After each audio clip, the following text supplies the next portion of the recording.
ஒரு மனுஷனால எத்தனை வருஷம் வாழ முடியும்? 80 வருஷம், 100 வருஷம், 150 வருஷம். ஆனா இந்தியாவுல ஒருத்தர் 280 வருஷம் வாழ்ந்திருக்காரு அப்படின்னு சொன்னா உங்களால நம்ப முடியுமா? கிட்டத்தட்ட 300 வருஷம் அவர் உயிர் வாழ்ந்து இறந்து போயிருக்காரு அப்படின்னு சொன்னா உங்களால நம்ப முடியுமா? யாருப்பா அவரு? இந்தியாவுல அதுவும் 280 வருஷம் வாழ்ந்திருக்காரு அப்படின்னா, ஆனா கேள்விப்பட்டதே இல்லையே. நம்ம இன்னைக்கு டெய்லி நியூஸ் நம்ம பல விஷயங்கள் கேள்விப்படுறோம், தெரியாத பல விஷயங்கள் தெரிஞ்சுக்கிறோம். ஆனா இதே இந்தியாவுல 280 வருஷம் ஒருத்தர் வாழ்ந்து இறந்திருக்காரு அப்படின்னா அது எவ்வளவு பெரிய விஷயம் அப்படிங்கிறது நமக்கு நிறைய பேருக்கு தெரியுது இல்ல.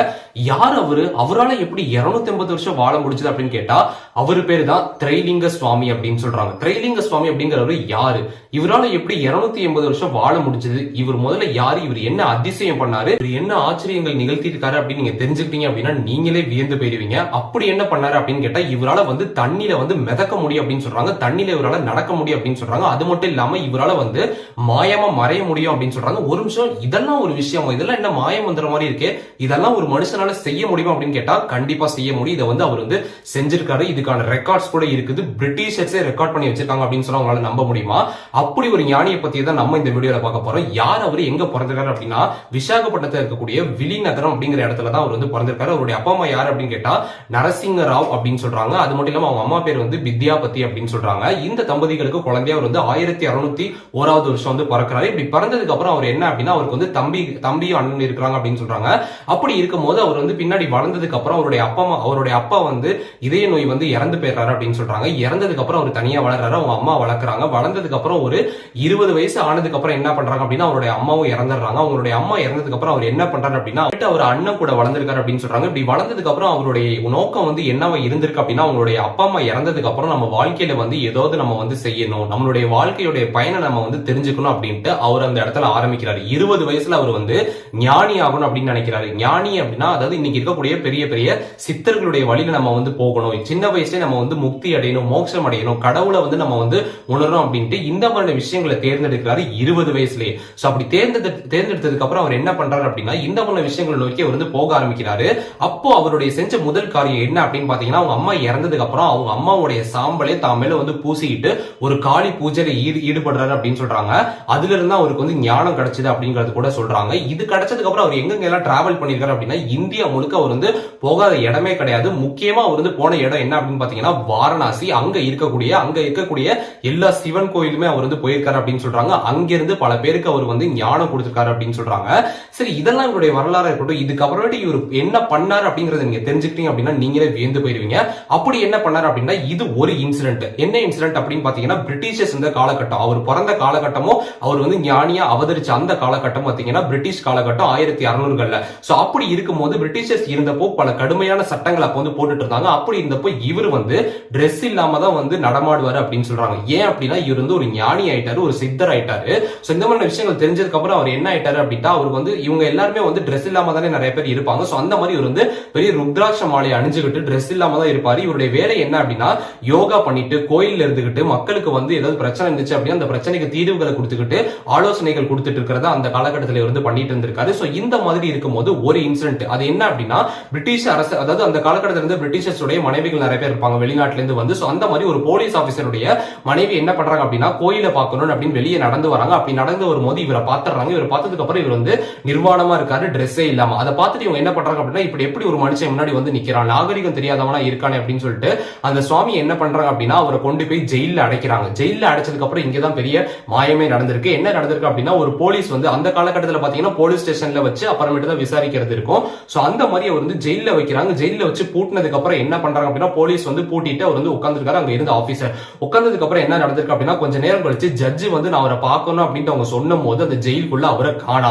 அவர் எங்கடா அவர் ஜெயிலுக்குள்ள பூட்டி வச்சாரு, எங்க போனாரு அப்படின்ட்டு அவங்க திரும்பி பாக்குறாங்க, தேடுறாங்க. கடைசியில பின்னாடி போய் பார்த்தா, அதாவது ஒரு குளத்துல, அதாவது கங்கை நதியில அவர் மிதந்துட்டு இருக்கிறாரு அப்படின்னு சொல்றாங்க. இதை பார்த்தோம் அவங்களுக்கே ரொம்ப ஆச்சரியமா போயிடுச்சு. எப்படி இவரால் இதை பண்ண முடிச்சது அப்படின்ட்டு. அப்புறம் அந்த ஜட்ஜி சொல்றாங்க, இல்ல நானே இவரை பூட்டுறேன்னு சொல்லி அந்த காலகட்டத்தில இருந்து அந்த ஜட்ஜி அவரை திரும்ப கூட்டிட்டு சிறையில அடைச்சு பூட்டி அவங்க திரும்பி போறாங்க. அடுத்த நாள் பாக்குறாங்க, திரும்ப அவரை காண. அவர் திரும்ப நதியில மிதந்துட்டு இருக்காரு அப்படின்னு சொல்றாங்க. இதை எப்படி அவரால் செய்ய முடிஞ்சது அப்படிங்கிறது கூட இதை இதை விட பெரிய விஷயம் என்ன அப்படின்னா அந்த ஜட்ஜு கண்ணு முன்னாடியே அவர் வந்து மறைஞ்சிருக்காரு அப்படின்னு சொல்றாங்க.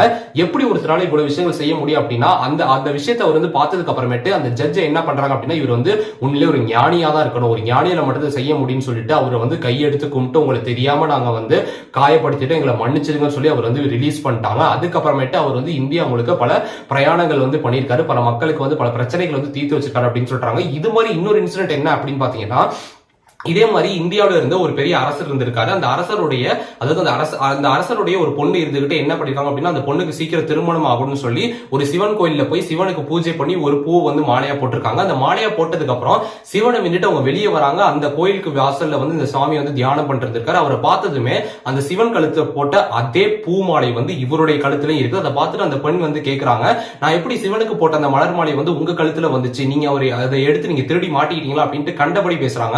ஆனா பேசினதுக்கு அப்புறம் அவங்க திரும்ப உள்ள போய் பாக்குறாங்க, சிவன் கழுத்துல போட்ட அதே மலை அங்கேயுமே இருக்கு, இவர்கிட்டயும் அதே அச்சசலான மலர் மாலை இவர் கழுத்திலே வந்திருக்கு. அவங்க அதை பார்த்துட்டு பயந்துட்டு நான் உங்களை தெரியாம பேசிட்டே மன்னிச்சிருங்க அப்படின்னு சொல்றாங்க.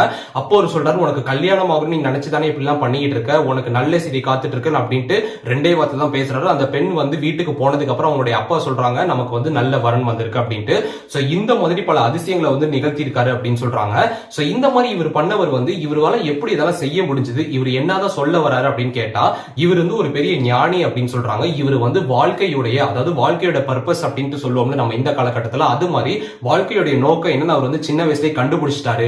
ஒரு மனுஷனை நான் யாருங்கிறத உணர்றதும் கடவுளை உணர்றதும் அந்த வாழ்க்கையில நம்ம பண்ணக்கூடிய உச்சக்கட்ட சந்தோஷமே அப்படின்ட்டு. சந்தோஷம் அப்படின்னு சொன்னது உங்களுக்கு ஒரு கேள்வி வரும், வாழ்க்கை அப்படின்னா எல்லாத்தையுமே நம்ம வந்து அனுபவிக்கிறது தானே அப்படின்ட்டு.